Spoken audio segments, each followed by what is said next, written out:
پانچویں اور آخری چیز ہے، آپ صلی اللہ علیہ وسلم نے فرمایا کہ جب اللہ کی مرضی کے مطابق فیصلے نہ ہوں تو پھر اللہ تبارک و تعالیٰ آپس میں اختلافات پیدا فرما دیتے ہیں، مسلمانوں میں آپس میں اختلافات پیدا ہو جائیں گے۔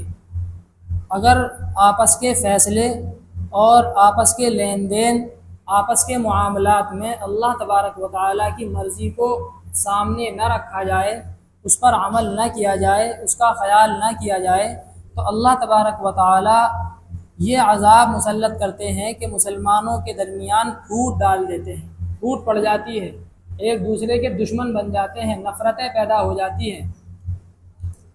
آج ہم اپنا جائزہ لیں کہ ہمارے جو فیصلے ہوتے ہیں، چاہے وہ کسی بھی چیز کے فیصلے ہوں، شادی کا موقع ہو، اس کے اندر جتنے رسمیں ہوتی ہیں ان کے فیصلے ہوں، کیا وہ اللہ کی مرضی کے مطابق ہوتے ہیں؟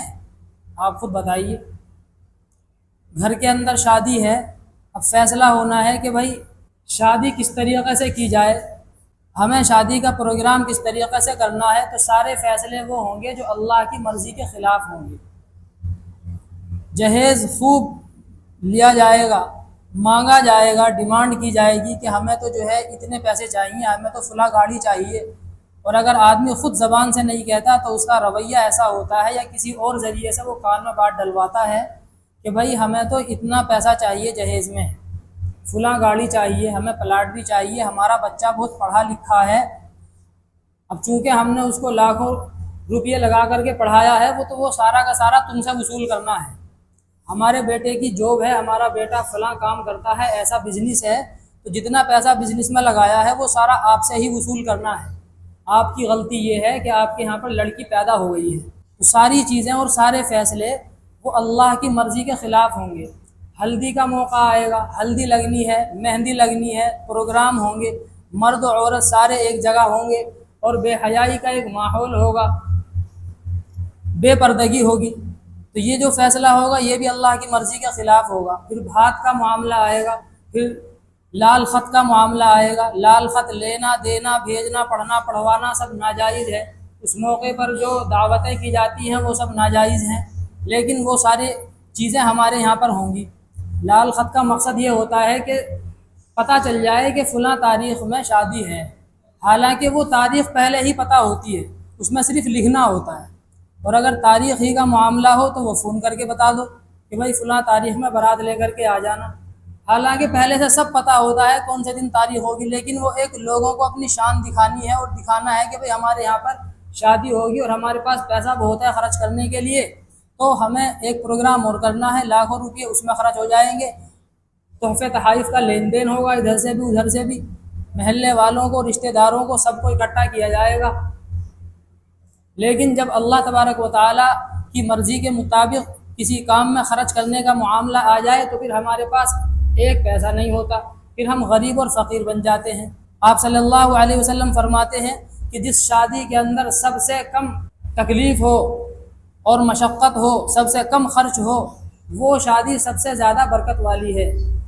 لیکن ہم یہ سمجھتے ہیں کہ جس شادی کے اندر سب سے زیادہ خرچہ ہو، جتنا مال و دولت 20 سال میں خرچ کیا ہے وہ سارا کا سارا ایک ہی دن خرچ ہو جائے، وہ شادی سب سے بہترین ہے۔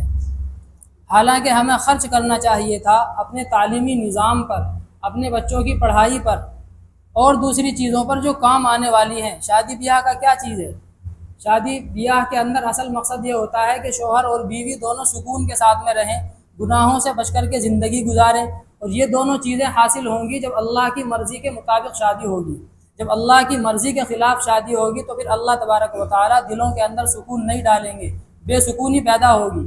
آدمی قرض لے گا، اگر پاس میں پیسہ نہیں ہے تو قرض لے کر کے شادی کرے گا، پھر 4-5 سال اس قرض کو چکانے میں آدمی جو ہے نکال دیتا ہے۔ تو آپ صلی اللہ علیہ وسلم فرماتے ہیں جب اللہ کی مرضی کے خلاف فیصلے ہوں گے تو پھر اللہ تبارک و تعالیٰ آپس کے اندر اختلاف پیدا کر دیں گے۔ چنانچہ شادی ہوتی ہے، کچھ مہینے کے بعد پتہ چلتا ہے کہ میاں اور بیوی میں جھگڑا چل رہا ہے، جہیز بھی لاکھوں کا دیا ہے، کروڑوں کا دیا ہے، گاڑی بھی دی ہے، گود میں پیسے بھی دیے ہیں، پلاٹ بھی دیا ہے، لیکن 5-6 مہینے کے بعد پتہ چلا کہ لڑکی تو اپنے گھر آ کر کے بیٹھ گئی، اختلافات پیدا ہو گئے۔ وجہ وہی ہے کہ اللہ کی مرضی کے خلاف فیصلے ہوئے۔ تو اللہ کی مرضی کے مطابق انسان فیصلے کرنے سیکھے، اپنے آپ کو اللہ کے حوالے کر دے، کہ میرا جو کچھ ہے وہ سب اللہ تبارک و تعالیٰ کا ہے۔ اگر ہم دنیا کے اندر اللہ کی مرضی کے مطابق زندگی گزاریں گے تبھی مرنے کے بعد میں اپنی مرضی کے مطابق زندگی ملے گی۔ اگر یہاں اپنی مرضی کے مطابق زندگی گزاری تو پھر مرنے کے بعد اللہ کی مرضی کے مطابق زندگی گزارنی پڑے گی۔ وہاں پر نہ موت آئے گی، نہ وہاں کی تکلیف ختم ہوگی۔ تو اس چیز کو سامنے رکھ کر کے اپنی زندگی گزارنے کی ضرورت ہے۔ اسی ضمن میں یہ بھی ہے کہ محرم کا مہینہ چل رہا ہے۔ ماہ محرم کے اندر بہت ساری چیزیں ہمارے اندر رائج ہیں جو غلط ہیں۔ اس مہینے کے اندر کچھ کام کرنے کے ہیں، کچھ کام چھوڑنے کے ہیں، ان کو چھوڑنے کی ضرورت ہے۔ اپنے عقیدے کو، اپنے خیالات کو، اپنے نظریات کو درست کرنے کی ضرورت ہے۔ یہ ماہ محرم چل رہا ہے۔ محرم کے مہینے کے اندر 2 کام کرنے کے ہیں، باقی کام چھوڑنے کے ہیں۔ محرم کے مہینے کے اندر آپ صلی اللہ علیہ وسلم نے فرمایا کہ جو آدمی 10 محرم کا روزہ رکھتا ہے یعنی آج، تو اللہ تبارک و تعالیٰ اس کے 1 سال پہلے کے گناہوں کو معاف فرما دیتے ہیں۔ اور ایک حدیث میں آتا ہے کہ اگلے آنے والے جو اگلا سال آئے گا اس کے 1 سال کے گناہ معاف فرما دیتے ہیں۔ تو اللہ کی ذات سے کیا بعید ہے، اللہ تبارک و تعالیٰ 2 سال کے گناہ معاف کر دے، اگلے بھی اور پچھلے بھی۔ 2 حدیثیں ہیں، 2 باتیں ہیں۔ تو پہلا کام جو کرنے کا ہے وہ اگر آدمی کر سکتا ہو، لازم نہیں ہے آج کے دن کا روزہ رکھنا، 10 محرم کا کوئی فرض نہیں ہے، واجب نہیں ہے، نفلی روزہ ہے، رکھے گا تو ثواب ملے گا، نہیں رکھے گا تو گناہ نہیں ہے۔ تو پہلا کام کرنے کا یہ ہے کہ 10 محرم کا روزہ رکھے اور اس کے ساتھ میں 1 دن پہلے یا 1 دن بعد کا ضرور رکھ لے روزہ۔ دوسرا کام کرنے کا یہ ہے، آپ صلی اللہ علیہ وسلم فرماتے ہیں کہ جو آدمی 10 محرم کو اپنے بیوی بچوں پر، اپنے گھر والوں پر خرچ کرنے میں تھوڑی وسعت سے کام لے، زیادہ خرچ کرے، تو اللہ تبارک و تعالیٰ پورے سال اس کے رزق کے اندر برکت پیدا فرما دیتے ہیں۔ 10 محرم کو اگر کوئی آدمی اپنے بیوی بچوں پر اور دنوں کے مقابلے میں تھوڑا زیادہ خرچ کر لے، اچھا کھانا بنوا لے، اگر اس کو کپڑے وغیرہ بنوانے تھے تو آج کے دن کپڑے لے کر کے آ جائے بیوی بچوں کے، یا ان کو اور کچھ سامان لا کر کے دے دے، کھلونے لا کر کے دے دے، چھوٹے موٹے پھل وغیرہ لا کر کے دے دے، مٹھائیاں لے آئے گھر میں، یعنی اور دنوں کے مقابلے میں 10 محرم کو اپنے گھر والوں پر خرچ کرنے میں تھوڑا گنجائش سے کام لے لے، تو اللہ تبارک و تعالیٰ اس کی برکت سے پورے سال اس کے رزق کے اندر برکت پیدا فرما دیں گے، اس کا رزق وسیع ہو جائے گا۔ لیکن اس کے لیے یہ نہیں کرنا کہ اگر آدمی کے پاس پیسے نہیں ہیں تو ادھار پیسے لے رہا ہے، قرضہ لے کر کے اپنی گنجائش کے مطابق، اگر 2 پیسے کی گنجائش ہے تو 2 پیسے خرچ کر لے، 100 پیسے کی ہے تو 100 پیسے خرچ کر لے، یہ نہیں کہ ادھار ادھر ادھر سے مانگ رہا ہے۔ تو یہ 2 کام کرنے کے ہیں، باقی کام چھوڑنے کے ہیں۔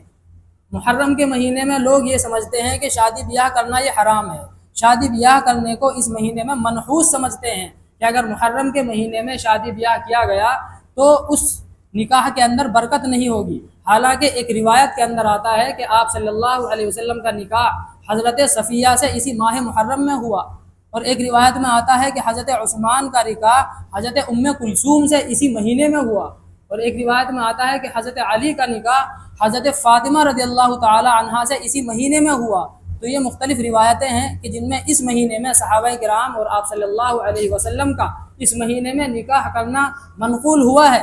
تو یہ مہینہ کوئی منحوس مہینہ نہیں ہے، اور اگر منحوس اس وجہ سے سمجھا جائے کہ چونکہ اس مہینے کے اندر حضرت حسین رضی اللہ تعالی عنہ کی شہادت ہوئی، یہ مہینہ اس لیے منحوس ہے، تو یہ سب بیکار کی بات ہے۔ پھر تو منحوس وہ مہینہ ہونا چاہیے جس میں آپ صلی اللہ علیہ وسلم کا وصال ہوا، جس میں آپ صلی اللہ علیہ وسلم اس دنیا سے پردہ فرما کر کے اللہ تبارک و تعالیٰ کے پاس چلے گئے، پھر تو وہ مہینہ منحوس ہونا چاہیے۔ لیکن اس مہینے کو منحوس کوئی نہیں سمجھتا۔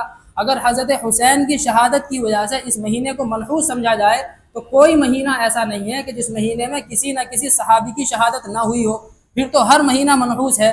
آدمی جو ہے بغیر شادی بیاہ کے، بغیر کسی خوشی کے سال بھر بس ایسے ہی بیٹھا رہے، اور آپ صلی اللہ علیہ وسلم فرماتے ہیں کہ کسی کے مرنے کے بعد میں 3 دن سے زیادہ سوگ منانا جائز نہیں ہے۔ صرف بیوی کے لیے یہ واجب ہے کہ وہ اپنے شوہر کے انتقال کے بعد میں 4 مہینے 10 دن سوگ منائے، باقی اس کے علاوہ باپ کا انتقال ہو جائے، بیٹے کا انتقال ہو جائے، بھائی کا انتقال ہو جائے، ماں کا انتقال ہو جائے، اولاد کا انتقال ہو جائے، کسی کا انتقال ہو جائے، 3 دن سے زیادہ سوگ منانا جائز نہیں ہے۔ تو پھر 1400 سال ہو گئے ان کے انتقال کو، ان کی شہادت کو۔ اب یہ کہا کہ جب بھی ماہ محرم آئے گا تو ہم سوگ منائیں گے، اس کے علاوہ پھر ہم کو پورے سال یاد ہی نہیں آئے گا کہ بھئی کون سے مہینے میں کس صحابی کی شہادت ہوئی تھی. تو یہ ساری چیزیں چھوڑنے کی ہیں. صحابہ کرام سے یہ تمام چیزیں ثابت نہیں ہیں. صرف وہ کام کریں جو آپ صلی اللہ علیہ وسلم نے بتلایا ہے، سنت سے ثابت ہے. اللہ تبارک و تعالی ہم سب کو عمل کی توفیق عطا فرمائے. وآخر دعوانا الحمد للہ رب العالمین.